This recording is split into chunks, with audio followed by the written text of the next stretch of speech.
I am the Watcher, and it is my duty to watch what transpires across the myriad realities similar to your own. My curse is to always witness and never participate. I must be true to this mission even on the brink of Armageddon, such as it was a fateful day for the Saiyan race. The tale of the tale.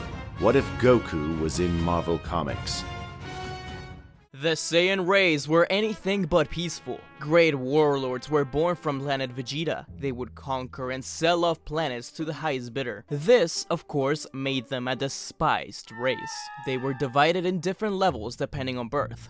The lowest class would often be sent off to tedious missions that more often than not ended up in death. In this particular day, the low-class squadron of Bardock was taking over a huge planet. It was daytime, having spent most of the night destroying the civilians as giant monkeys. His squad was enjoying a meal, while Bardock headed to his pod to prepare the coordinates for planet Vegeta. He even called his wife, Gine, who was a butcher at planet Vegeta. However, an earthquake began to shake the whole planet. Bardock hung up quickly and tried to rush back to his friends. However, the harsh winds made it difficult to get there. All he could do is see the continent get swallowed by the planet's core. Bardock couldn't get to his allies. He could only retreat to planet Vegeta on his pod. However, he turned to see one last time and checked his scouter. It read the team's power level quickly hitting 0. Then, his scouter exploded. Another giant power had spiked up. As his ship traveled to the native world, Bardock could see a giant figure. The planet they were on wasn't too far from planet Vegeta. It would be only a matter of time before the being took down his own world. He had to warn the other Saiyans. Bardock soon arrived, and instantly went to his wife. He told her everything, and they both agreed to take their son to safety. Kakarot was blasted off into space, to a world far, far away. On the way to take him to a safe location to blast them off, however, they were met with resistance by the other Saiyans, who didn't believe his story. He was called crazy. Gine managed to save their son, but was shot down by King Vegeta as soon as the ship left the atmosphere. The king saw this as some kind of rebellion. Prince Vegeta witnessed this. Bardock damned the king and tried to attack him. However, the planet began to shake. Bardock said, "You imbeciles, it's too late now. He's here!" The prince's eyes widened as the giant figure of Galactus' ship loomed over the world. Bardock rushed to space, blasting at it. He was accompanied by a few other Saiyans, but they were all evaporated. Planet Vegeta's fate had been sealed.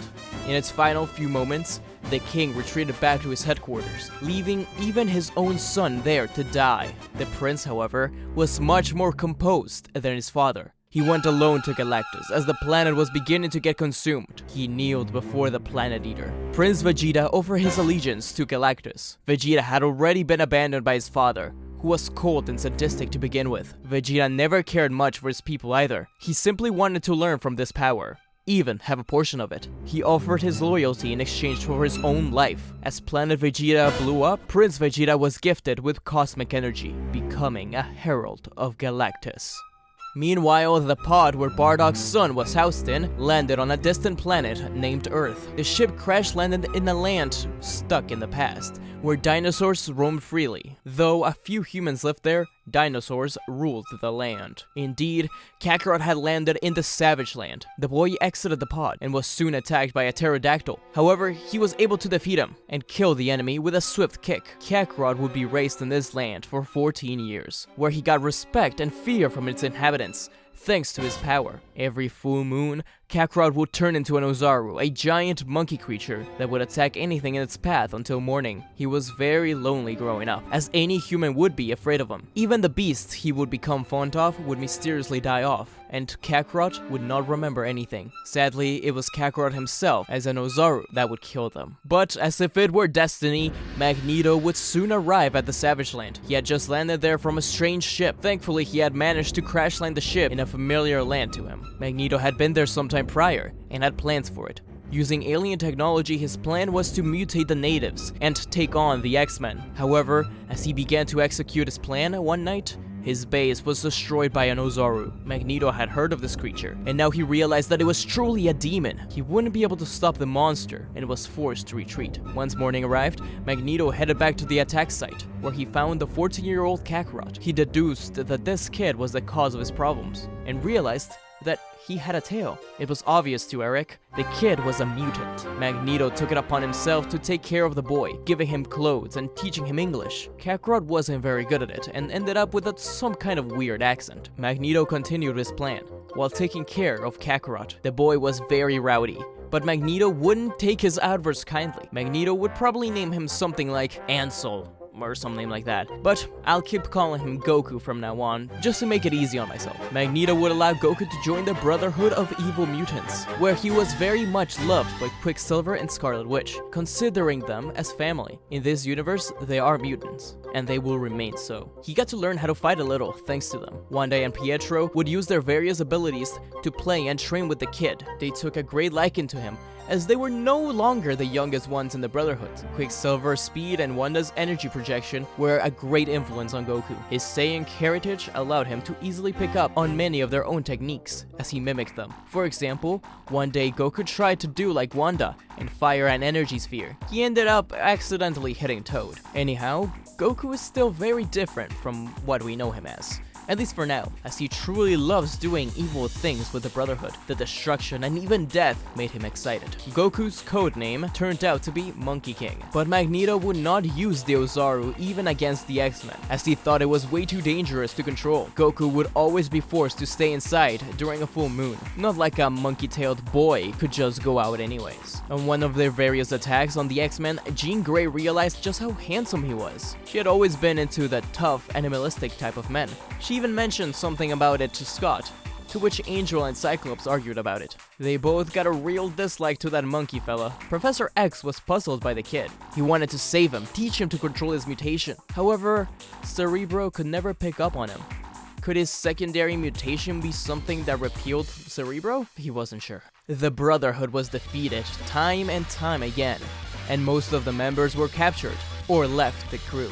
Eventually, Goku and Magneto returned to the Savage Land, where Magneto finished his mutates. The X-Men arrived much later than they should have, and it so happened that it was a full moon that night. Though Magneto warned Goku to stay inside while the battle ensued, he did not want to stay behind, as he heard screams and laughter. Magneto realized that Goku had stepped out, and he screamed at the boy.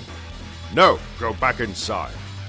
It was too late, however. The blood waves emitted already took over the boy. Goku transformed into a monstrous ape, and the base around Magneto crumbled onto the ground, seemingly killing him. However, the X-Men had more serious matters at their hands. The Ozaru was relentless in his attack. Cyclops' blast hurt him, but it only made him angrier. Angel could do little but annoy him. Beast could at least protect the others from punches, and Iceman could freeze him in place, while the others tried something. In the end, Marvel Girl was the one to take him down. Using her limited telepathic abilities, she's able to calm down the Ozaru, dazing him until morning. However, Jean had seen something strange while in Goku's mind. Jean? Hey, what's wrong? We need to take this kid, whatever he is. He turned into that once he saw the full moon. Maybe he'll return once it turns to morning. The X-Men waited all night, until finally he returned back to normal. Thankfully, Magneto had created a special suit for him to change size, so that means he wasn't naked. The X-Men took the boy with them, and into Xavier's school. The professor had previously been thought dead, but he was somehow there to greet his X-Men. After various hugs, Jean tells the professor what she saw inside of Goku's mind. The professor was very impressed by her powers, but worried by what she had seen. A world being burned from the inside out, screams of a man and a woman calling out for someone named Kakarot, and finally, a blast off into space. But there was something more, a true desire to take over the world and kill humans, as if programmed onto him. It wasn't active, per se, but it definitely affected the boy. The professor hooked up Goku onto a machine, as he took care of him. Suddenly, he woke up, and instantly went to attack the professor. Xavier stopped him dead in his tracks, simply with his mind. Goku, I am not your enemy. I am Professor Xavier, but of course you already knew that. I'm sure Magneto has been telling you a lot about me. Well, there are some things I need to discuss with you. Goku did not want to hear it, and as soon as the professor let him go, he stormed out of the room. Goku was tackled out the window by Beast, who packed quite a punch. Goku felt a rush of adrenaline, and the two began a small fight. Beast was too agile for Goku, but he managed to use his tail to his advantage. He was having a lot of fun, laughing as he fought. Beast tackled him onto the wall, where Goku simply laughed as the stuff crumbled onto him. Now that you've had your fun, perhaps we can talk? Beast extended out his hand, and Goku took it. Cyclops stared him down, upset as Jean helped Goku to the Professor. The Professor explained that himself and Magneto are fighting for mutant rights, but in different ways. However, it's not Goku's fight. Goku's eyes widened, as Xavier said, I was always curious. After our various encounters, I would search Cerebro for you. I always thought you were a mutant, but no, you're an alien. A Saiyan from what I could gather in your mind. Goku didn't know what to make of this, but he felt compelled to believe the Professor. He asked where Magneto was, and everyone stayed silent for a second. It seemed that, in his Ozaru form, Goku had killed Magneto. Goku was devastated, and promised to himself that he would control his power, some way, somehow, because he didn't want anything like that to happen again. He cared for Magneto deeply. But even if that was true, the Professor was still his enemy. Magneto was his friend, his father. The Professor tried to tell him that Magneto really was a good person, but his methods were too extreme to follow. Professor X said that Magneto just seems to be missing. They don't know yet if he's truly dead. But even so, he should probably stay with the X-Men. At least for now. Goku didn't like it, but agreed to it. He wanted to learn from the X-Men. Maybe he'd learn their weaknesses and more about himself. Goku would enter the danger room with the X-Men every now and then, and saw the challenges they would endure. It was a lot of fun. Afterwards, Jean and him would often go out and get some ice cream or something. She'd teach him many things about simply being a teenager. This made Angel and Cyclops very upset, and the two tried especially hard to defeat him during training. Jean actually stopped a robbery with her powers while out with Goku once. This made Goku realize that there was some good to be done in this world. The woman they saved, however, hated mutants and told them to get away. This reaffirmed Goku's notion that all Homo sapiens hated mutants. However, as he spent more time with the X-Men, he realized that there's a lot of good people out there, Homo sapiens and Homo superior. He could still relate to the mutants, even if he wasn't one himself. However, his hatred for humans lessened by a lot, especially as Xavier introduced him to different people, including some superheroes. He helped Jean save a man from falling another time. Jean was proud of him for using his powers in such a way. A month passed with the X-Men, and Goku had been out with Jean. They were walking back to the mansion when it turned to night.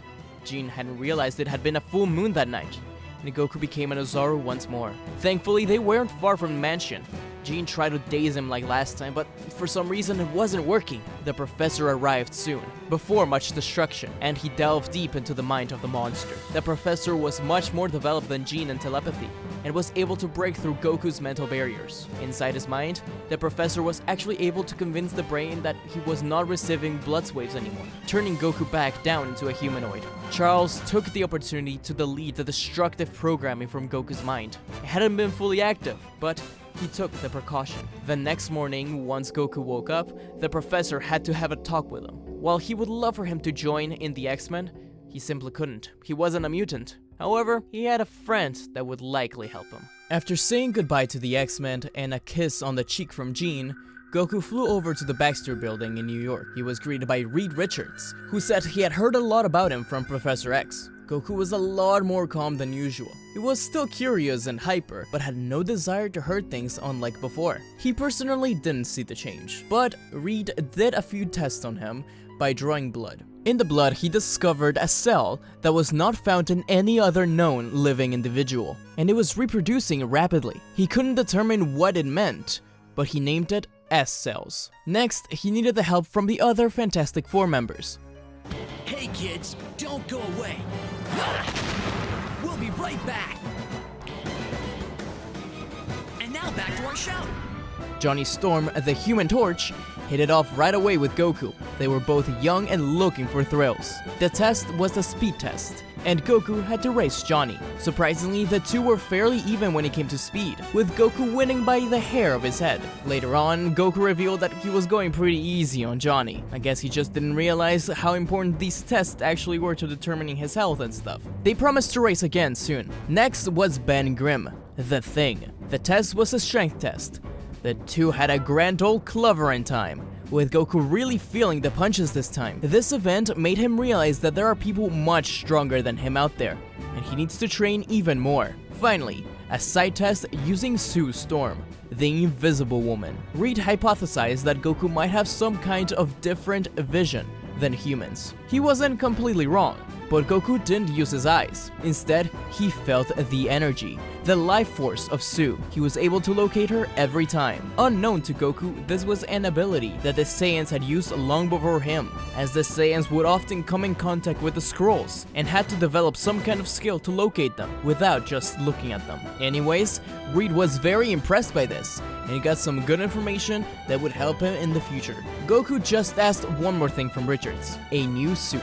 He didn't want to be associated with his old self anymore. Reed complied and created a suit to best fit him. A very durable outfit just for him. Goku loved it. Goku wanted to become something else, something better. People like Jean and Reed had taught him that with their powers, they could do some good in the world. He wanted to do just the same. Reed told him about his friend, Steve Rogers. The Avengers had recently disbanded, and they were currently looking for new team members. Surprisingly, most of the new members had been reformed villains, including Scarlet Witch and Quicksilver. Goku got excited by hearing their name. He hadn't seen his friends ever since Magneto was defeated alongside with the Brotherhood some time ago. Goku was about to fly out the window when Reed stopped him. He told them that he can't allow Goku to just leave like that. His tail and Ozaru transformation was far too dangerous. Goku sighed. Reed gave him a few options. He could either cut his tail, sterilize it, or Reed brought out a small safe. Inside it was a wristband with a number 4 written on it. Goku put it on. Reed told him that he got help from his friend Hank Pym to create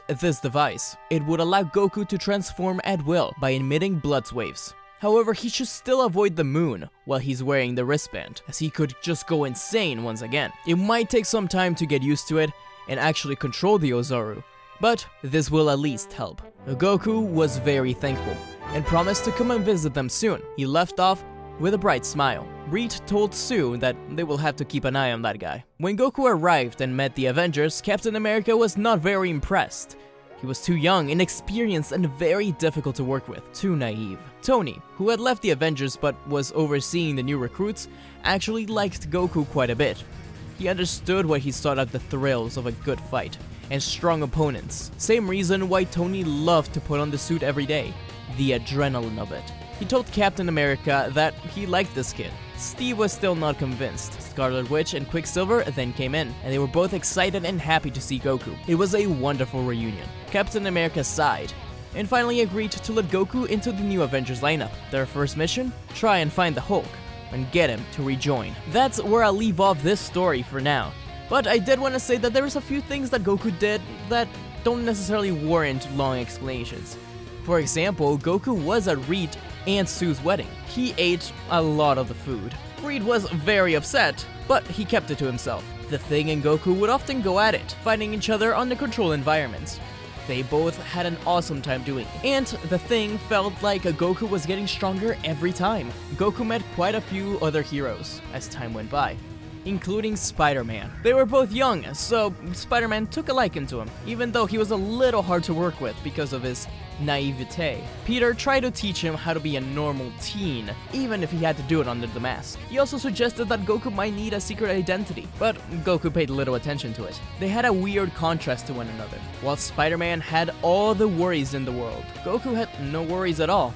He was free to be a superhero, free to roam the world, and do whatever he'd like. One day, Spider-Man told him that his aunt was actually very sick, and he was very worried that she's just getting weaker and weaker. Goku didn't understand what he meant, so he just told Peter to get her to train a little.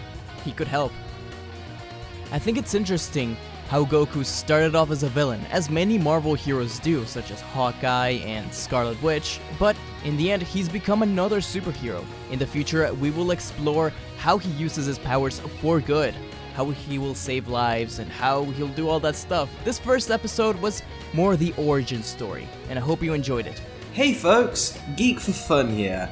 I'm just dropping by to let you know that if you're a fan of Dragonball crossovers, and if you're a fan of Marvel, you probably know about Thor. Well, in my new series, we're discussing what would happen if the Norse gods were introduced into the lore of Dragon Ball. I'm not going to say much more because it will spoil some things, but I'm very excited to see how all of this turned out. We're treating this as if I'm writing the next arc of Super, so be sure to come check it out.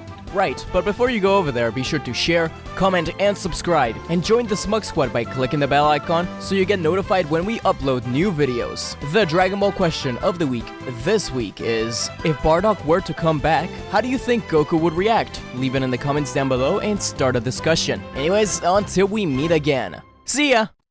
Don't forget to like, comment, and subscribe to Smugstick, unless you want to be destroyed. Lord Beerus, that's hardly fair. But also, don't forget to click the bell icon to get notified when he uploads new videos.